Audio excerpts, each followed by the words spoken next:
And I would invite you to take your Bibles and turn to Titus chapter 1, where we're going to spend most of our morning.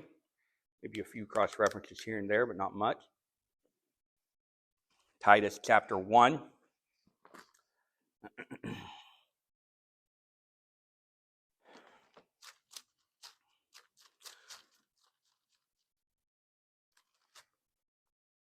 We'll read my text, and then we got some introductory thoughts, kind of catch us all up onto our series, where we've been, what we've looked at, because we are kind of drawing to the end of it, and really want to kind of have a cohesive thought throughout it all. I would acknowledge that there's a world that exists in which you could kind of preach any one of these messages. It's kind of its own standalone thing. They've been somewhat designed like that, but there is a build to it. So we want to make sure we're keeping that together. But we'll start with reading Titus chapter 1, verses 10 through 16. Got a lot of notes this morning, a lot of things we want to share. And probably, honestly, it's probably too much. We're just going to kind of preach, and we'll quit when y'all fall asleep or whatever. Don't take that as a challenge by any stretch of the imagination. Titus chapter 1, verse number 10. For there are many unruly and vain talkers and deceivers, especially they of the circumcision, whose mouths must be stopped, who subvert whole houses, teaching things which they ought not for filthy lucre's sake. One of them, even a prophet of their own, said, the Cretans are always liars, evil beasts, slow bellies. This witness is true. Wherefore rebuke them sharply, they may be sound in the faith, not giving heed to Jewish fables and commandments of men that turn from the truth. Unto the pure all things are pure, but of them that are defiled and unbelieving is nothing pure, and even their mind and conscience is defiled. They profess that they know God, but in works they deny him, being abominable and disobedient, and unto every good work reprobate. I'm going to think this morning for a few minutes on the embarrassing soldier. And by this, make sure we're setting the expectation. It doesn't mean that you're embarrassed. It means that you're embarrassing, right? This is not the same thing. The embarrassing soldier. You can hear it in your mind. The soldier boots on the gravel, and a voice comes from down the line, inspects it. In that moment, nobody really cares about your intentions. It's not really a question of, does a man like being a soldier? Does he agree with the cause wholeheartedly? It's whether his uniform, his equipment, and his conduct matches the oath that he swore and the orders that he carries. This is really the spirit of this series, living life under a commander. We started with the enlisted soldier. Before any task, there is a transfer of allegiance. Soldier is claimed, counted, and commanded. Identity comes before activity. The challenge back then was simple on the surface and costly underneath.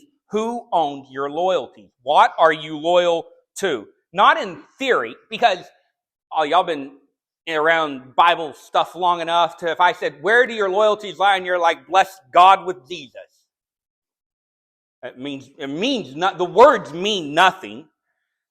So not in theory, but in your calendar, in your wallet, and I would even argue maybe a little more kind of nuanced in your reflex when pressure shows up. Enlistment isn't a plaque we hang on the wall. It is a yes, sir, that we renew every morning. And hang anything on the wall, it means nothing. Then we met the enlightened soldier. Soldiers should not, we've not been required to charge a hill with guesswork. It's intel, right? The more intel you have, the more effective you're going to be. And I would press this truth with this question. What truth has changed your Tuesday? What difference is it making in your life?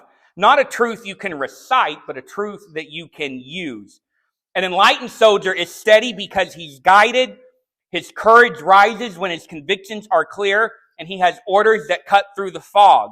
And he keeps his radio tuned so static doesn't substitute for a voice. The more questions you can decide beforehand, the better your response will be in battle. That's why you shouldn't get up every Sunday morning and say, should I go to church? That's not a very enlightened reality. The command has already been to go to church. Like, I don't feel like it. This reason, that reason. Well, courage ought to rise when the command is clear. Just do what we're supposed to do. Cuts through the fog. So I don't understand. Did you understand the command?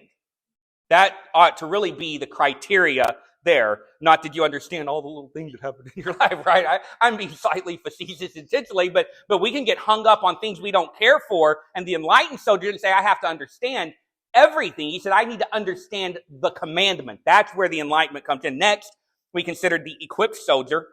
No one is sent into combat in a t-shirt. Just not doing it. A benefit, an interesting thing that happened over the last 20 years is there's a lot of combat footage, especially even from the U.S. military in Iraq and Afghanistan over the last 20 years, stuff that you didn't have from World War II. And I've seen videos, especially like a forward operating bases that come under attack, and you see all these Marines, Army, whatever the case may be, they're like coming out of their little sandbag things and they're like in their shorts and their t-shirts but you know what they're dropping on? They're putting on body armor as they run across the open field. They're strapping their helmet on and they have their gun in their hand.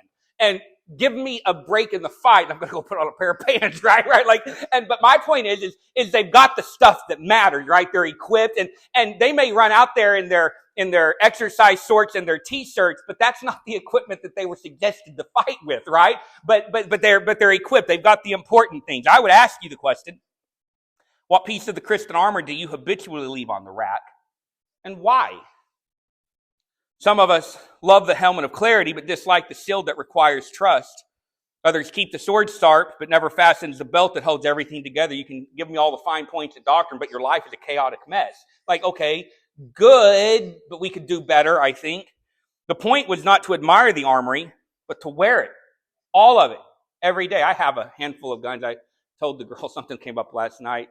I asked Heather, we're trying to raise chickens, have our chickens raise chickens, and been fairly unsuccessful at it. And I asked Heather, how many chicks do we have out there that have chicken raised? She said 1. I said, how many have we bought? She hesitated for too long and told me 10. And my thought was, I told the girl, I said, yeah, and I could say I have 3 guns, which I do have 3 guns, but that's not how many guns I have total, right? So I said, yeah, understand what I'm saying, right? So there are multiple things. And the girl said, no, it's only been about 10 chickens. And okay, everybody's standing by that story. But all I'm saying is, I have a lot of more guns than 3. And you know what I do with them? I open the safe and be like, indeed, yes, sir, a lot of guns in there. I close the safe and kind of go about, right? Very little actual value. And you can treat your Christian armor like that. Like, oh, that's a nice shield. Looks heavy, though. I don't want to wear a helmet all day, every day. And the belt, restricts my movement. It ought to be keeping you safe. And so what piece do you leave on the rack? The exercise soldier. Equipment doesn't help a man who never trains with it. Drills build reflex. Reflex builds readiness. Really trade in spiritual junk food for something with weight. Moving quickly, we looked at just the hour or so ago, the entangled soldier. Not every snare the devil throws in front of us looks like sin. Some of his snares look like promotions, projects, hobbies, good things that quietly wrap the ankles and slow down the mission. You have a pack filled with souvenirs from the world instead of supplies for your spiritual warfare. I ask, what vine is owning your schedule, your attention, and your influence? Entanglements don't ask for permission. They accumulate. Slowly, surely, over time.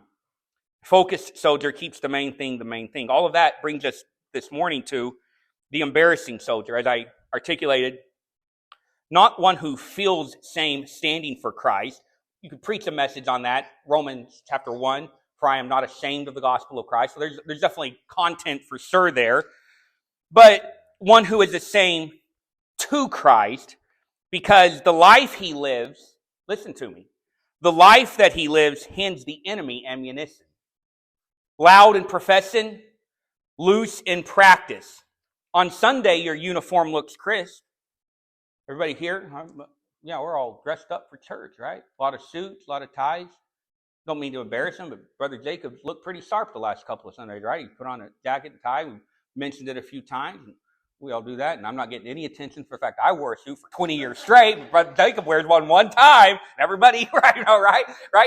You understand? But we all look good. We all look very Christian-like, right? My guess is if you went out to eat, people would say that person just came from church. But on Thursday, does your conduct tell a different story? You know the slogans, but your habits cancel the headlines that God would want. And here's the real reality. The watching world may never read the tract that you wrote for your testimony. They're going to read how you acted on Tuesday. So how does a man get there? It's rarely one catastrophic leap. It's a slide. Small, sequential, and predictable. I think if we'll be honest here in this passage before us, we're going to submit to a field inspection that traces the slide, and I think will show us the way back. Along the way, we're going to ask simple inspection questions, if you will, at each stop and name a concrete adjustment that I think we can all implement. And we'll close here in not very long by committing to all four of these together. So the first thing we want to think about tonight, or this morning, is distortion. This is where our mouths outrun our orders. Noise replaces obedience. Talk gets clever. Motives turn mercenary. And spiritual language is used to move people more than to honor our commander.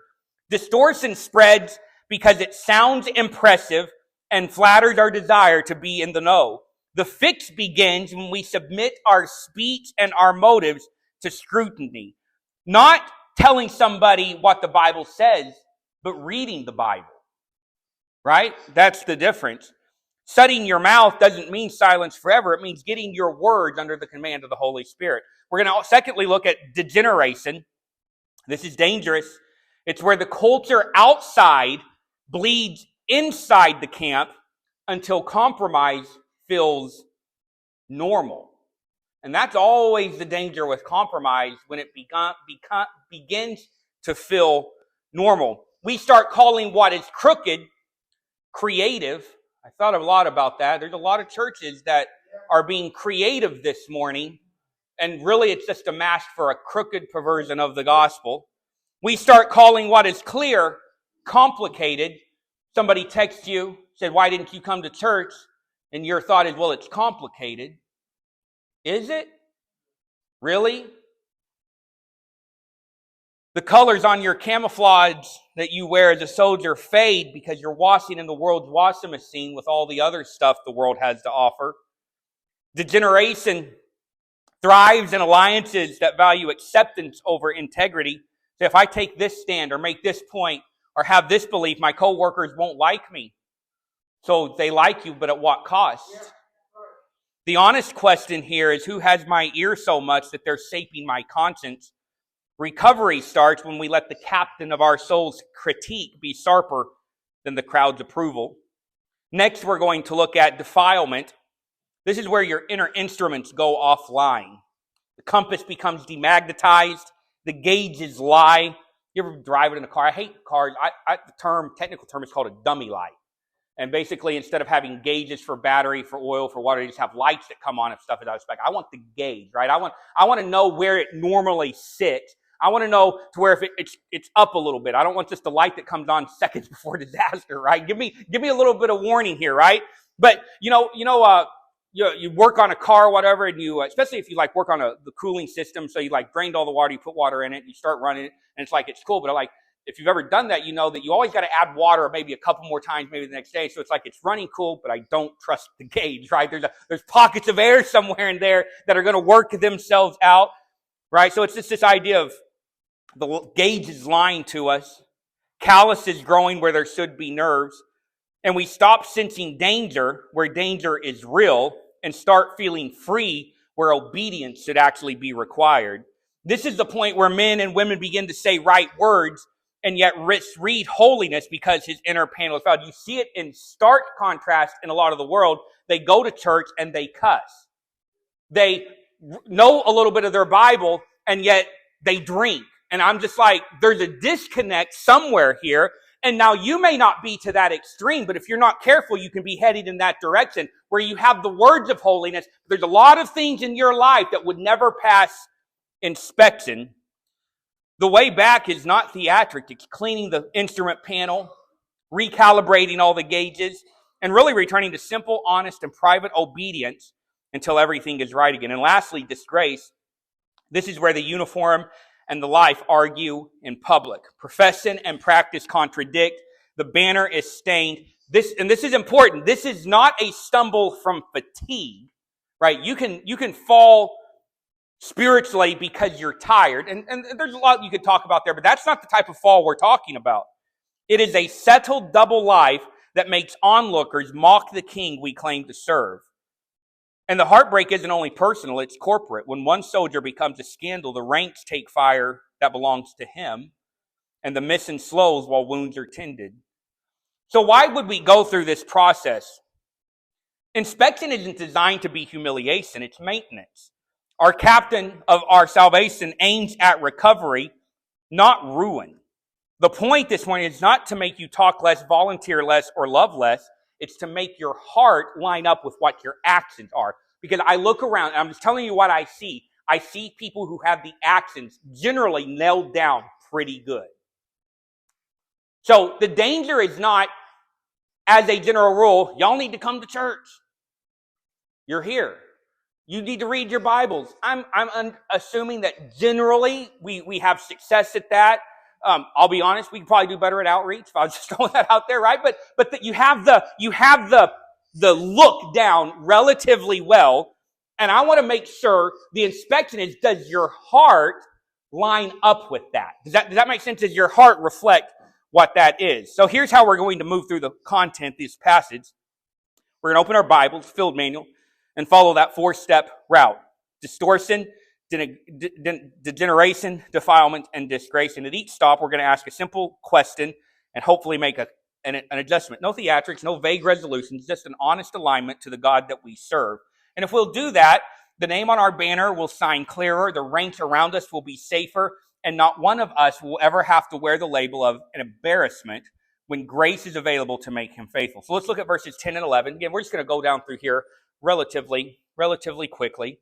And we see the soldiers' distortion. Read verses 10 and 11 with me. For there are many unruly and vain talkers and deceivers, especially they of the circumcision, whose mouths must be stopped, who subvert whole houses, teaching things which they ought not for filthy lucre's sake. So we see in verse number 10, big talk, but little action. It's a very real sense in which this is kind of the core of what we're talking about here. This is the essence of the hypocrisy that we are concerned about, where we're talking a very good game, but our lives actually intimate a very different reality.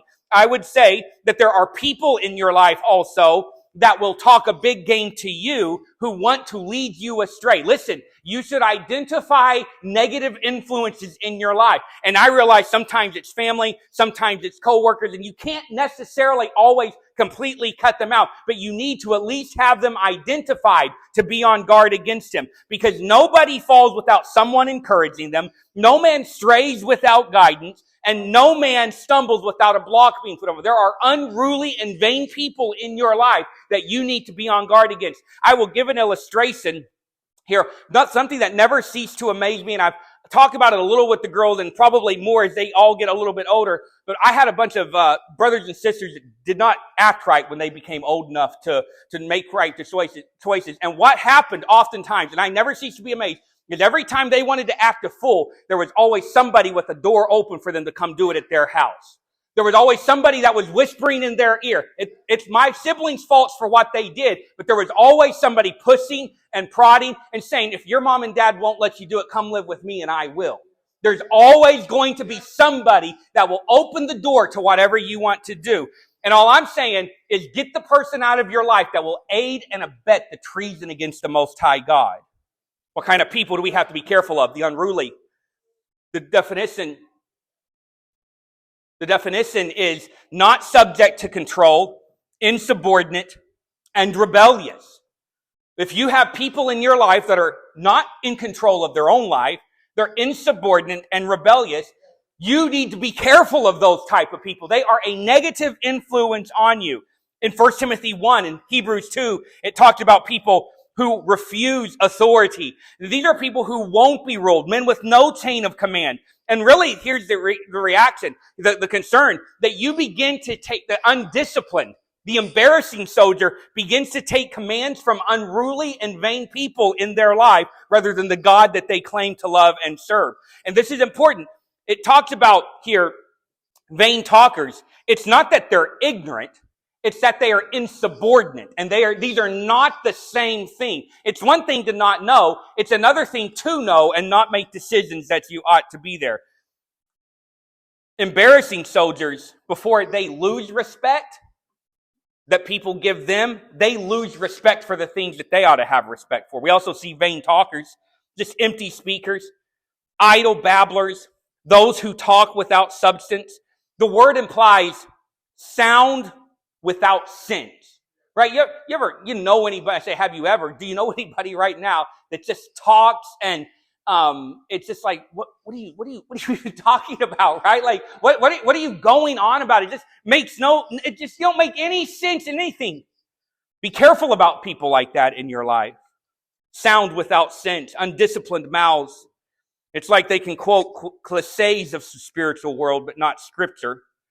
They know the lingo, but they have no clue about the life that it lives. Talked about in Proverbs 14, talk of the lips tendeth only to penury. Embarrassing soldiers fill the church and the barracks with noise, but never are in the field. We've probably all known in our life Christians who, I'll give you an example, an illustration. I'm not going to name any names. Probably at this point, most of you wouldn't even know what I'm talking about. But we had a man who came to church. He was here for probably 10 or 15 years, and he led the singing, was relatively involved, and he always talked about when he retired how much he was going to do for God. It was kind of one of his mantras, and he didn't do nothing for God when he retired.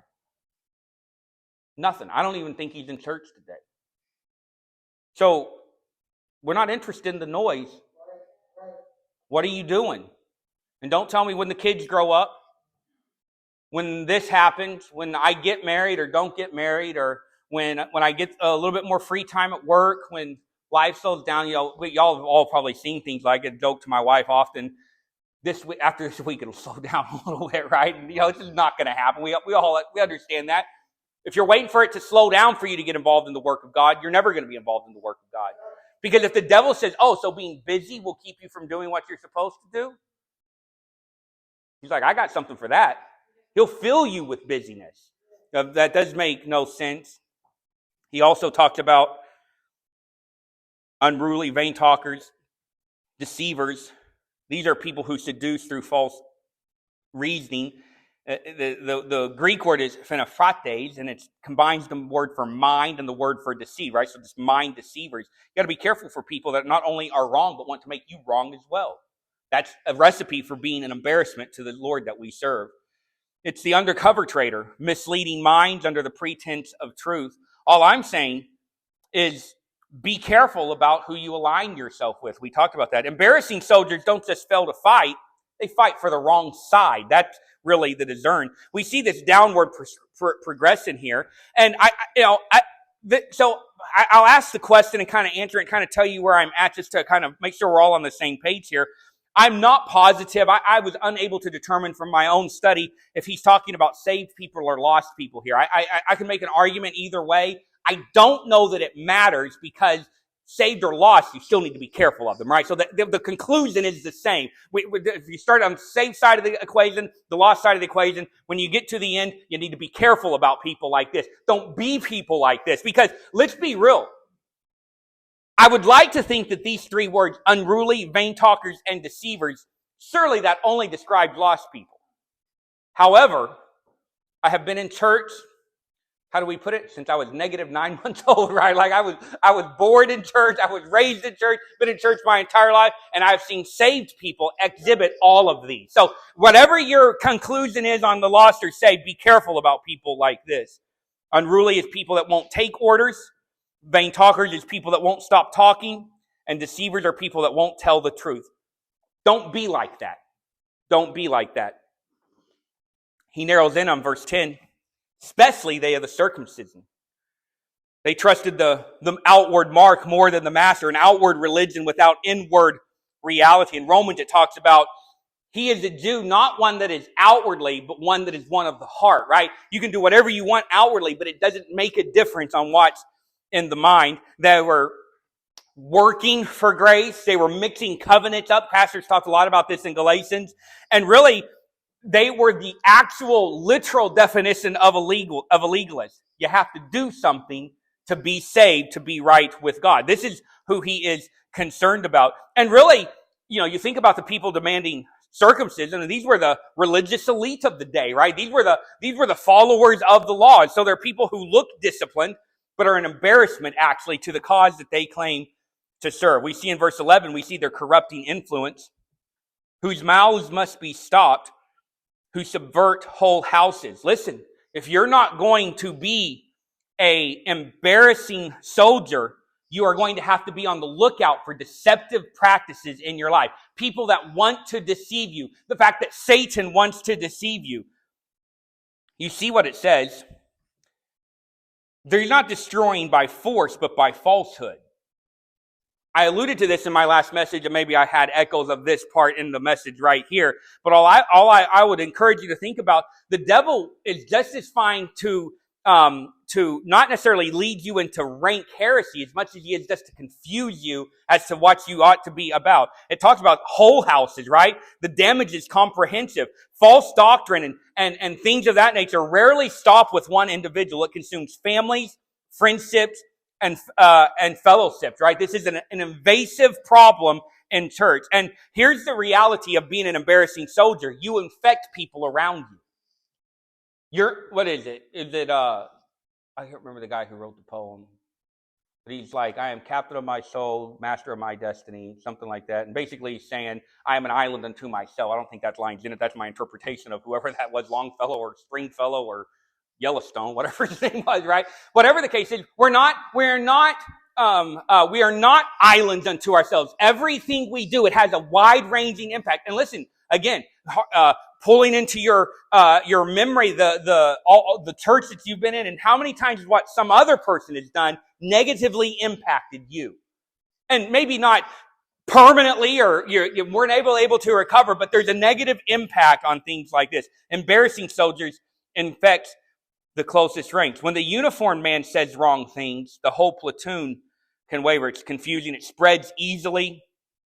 And you notice what he says, whole houses, right? This is the most, kind of the most precious of all institutions. It's families. It's people that are close to you that are at stake when you become an embarrassing soldier. And you see at the end of verse 11, it says, for filthy lucre's sake, poor motives. Poor motives. I would ask you this. Are you unruly, vain talker, and deceiving, whose mouth needs to be stopped?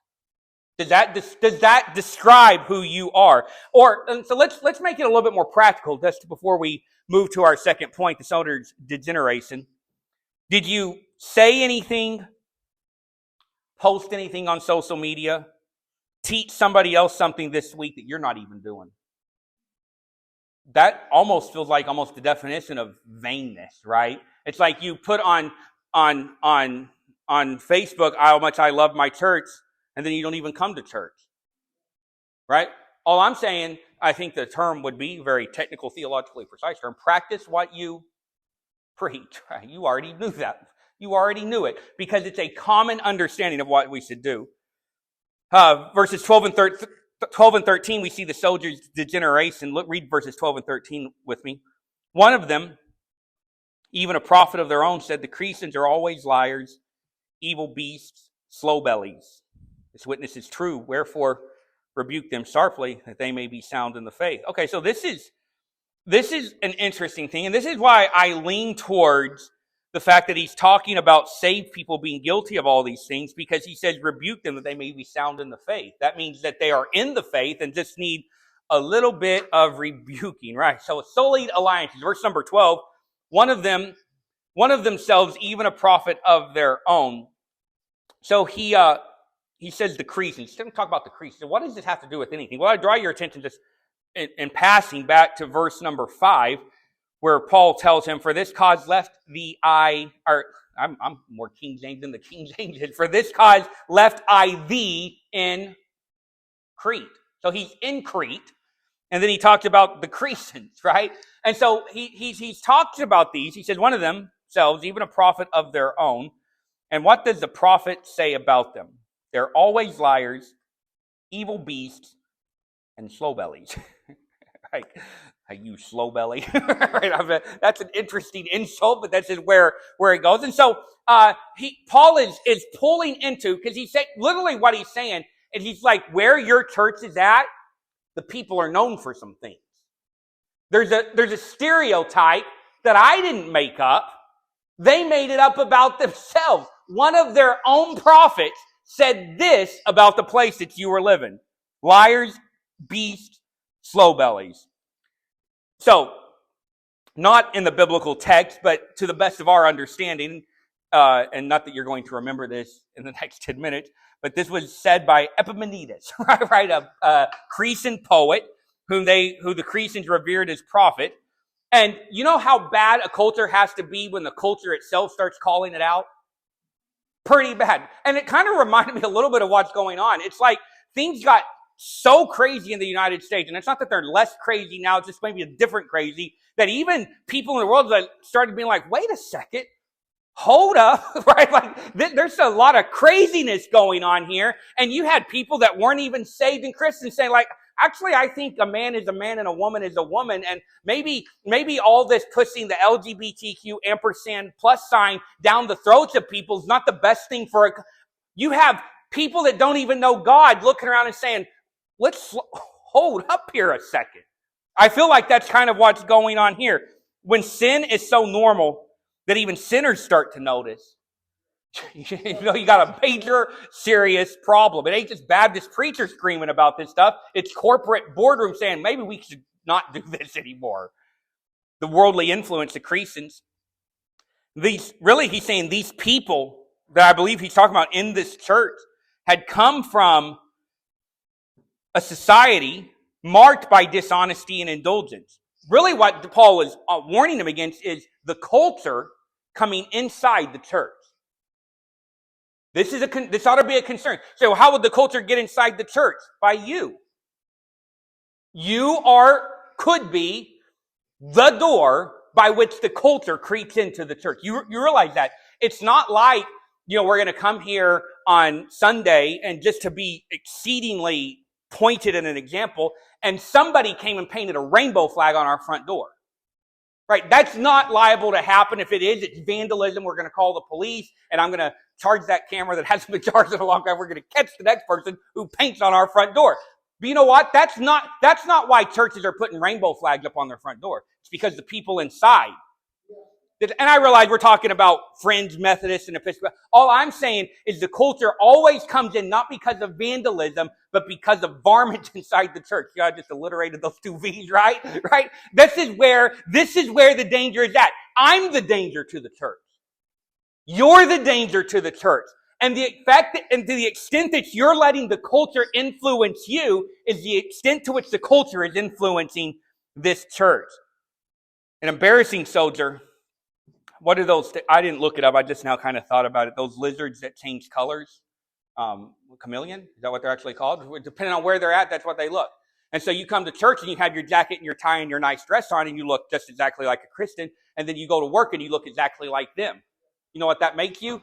A lizard. Right? That is essentially what is going on in your life. I could fit in over. It's no great thing to fit in anywhere. There ought to be some places that you fit in, and there ought to be some places you do not fit in. And with lost culture and coworkers, listen, I'm not preaching on evangelism right now. I'm not preaching on outreach. That is an aspect that, you know, Paul even talked about being all things to all men. All I'm talking about is he doesn't say be all things to all men to such an extent that they begin to negatively influence you. It doesn't say that. And I'm talking about don't let them negatively influence you. Take it on the color of your surrounding. One of his charges was, they are always liars. Truth was expendable, deception was expected, and when truth becomes flexible, your testimony is useless. What it is, evil beasts. You know, it's this idea of living by instinct instead of instruction. ruled by appetite, not authority. And if you won't allow yourself to be tamed, you're going to turn into a savage just like the rest of the world. This idea of slow bellies, as you could probably imagine, lazy, self-indulgent, losing, or concerned more with comfort over your calling. And I would argue, before we move on, the army of Christ loses strength when its soldiers live for the mess tent and not for the battlefield. Have way too many people eating in the world and trying to be a soldier, and it's really an embarrassment is what it is. Look in verse number 13, we see sharp attacks. This witness is true, wherefore rebuke them sharply, that they may be sound in the face. This witness is true. You need to identify the problem. And okay, let's be clear on what we're talking about. When I talk about, we've been talking about the culture coming into the church, right? Right, okay. So when I talk about identifying the problem, I'm not saying look around the church and see where you think the problem is, right? That's not what I'm talking about. What do you think I'm talking about? Huh? Anybody? Yeah, there you go. Brother Reynolds pointed at himself. Somebody else murmured it.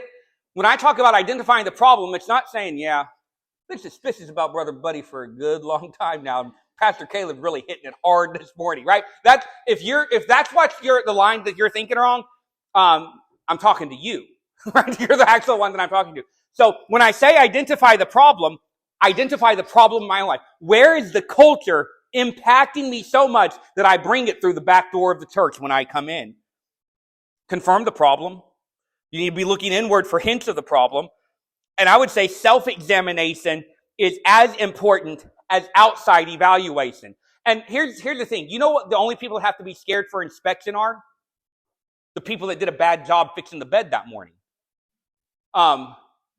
At work, Marathon just had we don't record, so I mean, I record, but we don't put it out in public because they may not appreciate what I'm about to tell y'all about Marathon. But Marathon had an insurance evaluation earlier this year. And so basically, I can't even imagine the insurance premiums for the second largest refinery in the United States, but they had an insurance company come out and basically went through the entire refinery. So they made a big emphasis on cleaning up, I'm talking lipstick on a pig level type, taking care of stuff. And so one thing that the insurance company was going to look at was our fire pump houses. So basically we have a bunch of pump houses that are basically have big diesel engines in them to where even if you lose electricity, you can run fire water lines, fire hoses off of diesel, right? Makes good sense and everything. And they're just flat falling apart.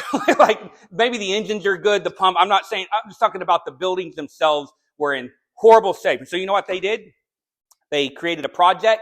They issued drawings for it. We basically tore all the building down and put up a new metal frame with galvanized support structures and put sheet metal on the inside. Had a professional roofing company come out and redo the roof. No, you know what we did? They just screwed sheet metal up on the outside of the old building and painted the roof. That's what they did, right? They're like, see. So here's what the reality is. They weren't actually trying to improve the firefighting capability. They were just trying to get low insurance premiums. Right? And now, before you judge, you maybe do stuff like that. But we just had to understand what was going on. And all I'm saying is, before you start saying what everybody else's problems is, maybe you need to fix your own fire generator diesel pump. Right? You understand what I'm saying? Fix what you know your problem is. Where am I the weak link in this process? He says, this witness is true, wherefore ask them kindly to quit that. Doesn't say that. He says, rebuke them sharply. Now, I'm old enough and grew up with my mom and dad. I was talking to Heather. Somebody said that my mom was super sweet, right? And I'm like, I've described my mom has a lot of pros and a lot of negatives. But I grew up with her, and I tell you, my mom is not always super sweet, right? I can tell you that right now, right? You could annoy my mom, and I probably have even since I've left. But all I'm saying is, you get that sharpness, right? And so when it talks about this idea of rebuke them sharply, rebuke is already an elevated word. It's not reprove them. It's not exhort them. It's rebuke them. It is a very harsh. It's a harsh rebuke. It is stopping them in their tracks, and it says sharply. It's that idea of adding that little bit extra zing. My mom my mom, growing up, she had her way of where by the time she got done talking to you, be like, I'd have just taken a spanking, man. like, all right, just give me the spanking. Let's move on with this, right?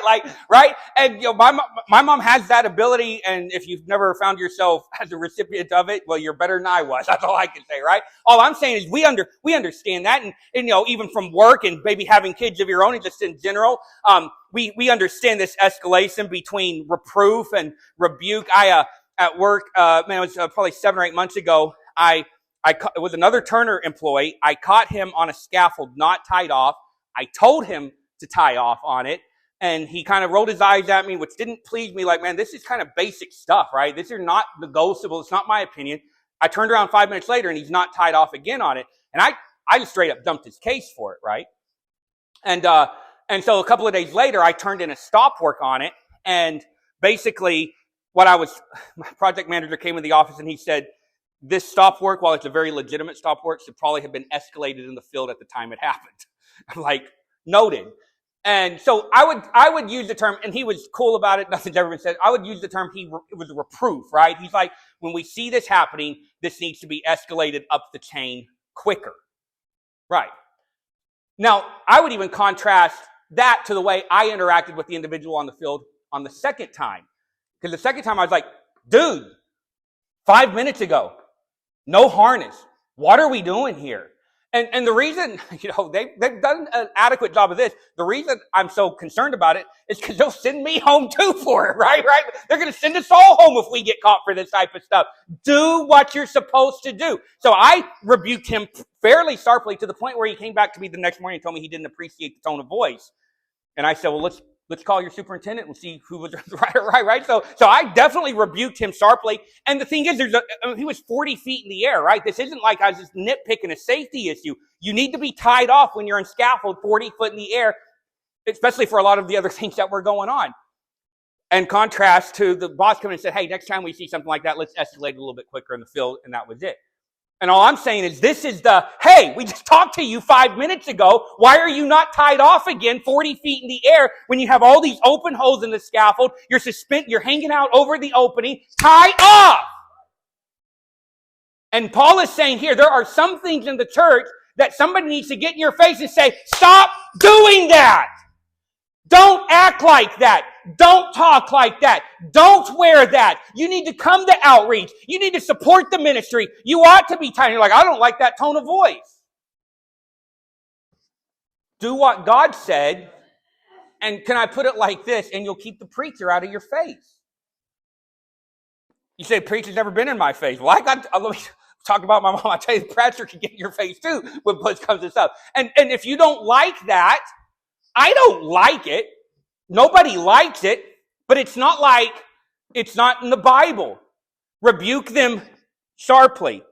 Clear words, clear intent. What time is it? That's not ideal.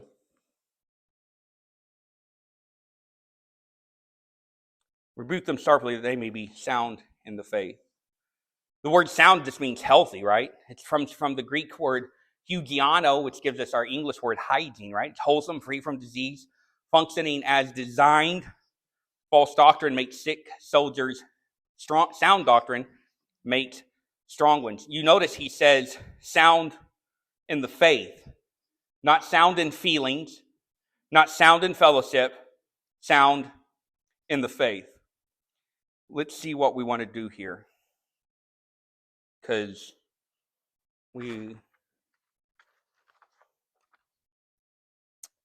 let's go. We got to finish something here. We're not coming back to this because I basically tonight, even we're talking about the engaged soldier. I had two messages that we're going to do the engaged soldier and the emotional soldier. Yesterday morning, I was here at the church all morning. I finished the engaged soldier, and the way my program does it, at the end, I basically clicked to put it in a page format, right? So just kind of like a scrolling, and it said 100 pages. I'm like, okay, well, that's a two-part message tomorrow night then. So we already don't have any flexibility here. So let's just skip to verse number 16. It's not that there's nothing in 14 and 15, but just we need to finish this message and give you a few more things to think about. And we're going to wrap up here just in the next 30 or 40 minutes. All right. Verse number 16, the soldiers' disgrace. They profess And this is the core of what makes you an embarrassment, right? They profess that they know God, but in works they deny him. You see that? I mean, there's a part of me, and we're going to talk about it a little bit, but do I even need to provide an awful lot of commentary on that? They profess that they know God, but in works they deny him. This is why this is especially dangerous for you folk and for me folk, because you profess that you know him. This only applies to people that profess that they know God, but in works they deny him. And what exactly do? They profess and then deny with their works. It's a hypocrite's claim, right? Loud claims of loyalty, talking as though you do belong to the ranks of the redeemed, but in works denying. It's a hypocrite's contradiction. Your conduct canceling out what you say. You see the hypocrite's condition there, being abominable and disobedient, and unto every good work reprobate. Paul has given us a threefold verdict, and it's really the dishonor role of the embarrassing soldier. The word abominable means repulsive to the commander's holiness. That's not a dictionary definition, it's kind of working definition. Repulsive to the commander's holiness. They're half Christians, neither hot nor cold, right? Are you a half Christian? And what I mean by a half Christian is not that you're a half member or half saved, but that you come here and act one way and go out there and act the other way. Half Christian. You're abominable, repulsive to the commander's holiness. I'm sorry, we already did that one. Disobedient, rebellious to the commander's authority. And you say, well, how good of a Christian am I? Well, how much of the Bible do you know what God expects out of you and you're not doing it? That's probably at least a good place to start as to how good of a Christian you are. This idea of reprobate means unfit for service, a weapon jammed with rust, no sensitivity to conviction, your conscience not even flinching. Listen, just to kind of put a pretty fine point on it as we head to the end here, if you sat through, especially the messages this morning, and haven't felt guilty at all, there's probably something wrong. Because again, I truly am. This is more of a cautionary tale than a intended to correct a known problem. Seriously, that's my heart here. But all I'm saying is that even in a cautionary tale, we ought to all have been able to identify something and say, I'm a little too entangled here. This is an area where I need to tighten up lest I continue to be an embarrassment to the captain of my salvation. These soldiers bring shame to the rank. Let's wrap up. Here's a question for you. If an unbeliever, someone that did not know God, followed you around for 2 days, 48 hours, what two habits would prove that you love something more than Christ? How much time you spend on Facebook? How much time you spend watching TV? How much time you spend sleeping? I don't know. It's whatever it is. Really, we must want to make sure that we're not one of the ones that are shaming the ranks, being a pretender, a double-tongued person, disciplined in drill but defiled in heart. Your religion, nothing more than rehearsal and not reality. And that is really the final mark of an embarrassing soldier. Not one who, and this is the distinction I've pointed out, I'll reiterate it here. The mark of an embarrassing soldier is not one who falters in weakness, but one who lives in deceit, right? These are not the same thing. Professing the commander's cause while denying his command. We've exposed the shames of the rank, the soldier who wears the uniform but disobeys the orders. Paul has spoke of those who are unruly, refusing authority, vain talker, loud in words but light in truth, and deceivers who corrupt others for gain. We've looked at briefly, this is such an overview, how compromise spreads from the culture of Crete to the corruption of conscience to the collapse of their character. And we ended with the warning, again, just barely mentioning it, professing to know God, but in works denying him. So my question kind of is are you disciplined in appearance but defiled in heart? Are you drilling with the army and dreaming of the enemy? Are you talking of your commander but taking orders from the flesh? So, and I mentioned it earlier and I'll reiterate it here. The call of this message, the messages this morning, really the entire series, is not to look around the camp, but to look inside our hearts. To make sure what we profess is with our lips is proven by our lives. And let me give you 4 questions to end with here. here's kind of the questions and the steps. When your words outrun your obedience, just make sure your words are matching your deeds, right? Make sure they're lining up. I would say when culture seeps in, identify something in your life where the culture has made an inroad that's not okay, it's not appropriate, and take care of it. And make sure we're undoing compromise and setting guardrails to prevent further compromise. And I would say at the end, in the conclusion, the army of Christ doesn't need actors, it needs soldiers. Men and women who in sincerity and in truth will fight for the commander's glory and never bring shame to his name. I appreciate your attention. You can stand with me.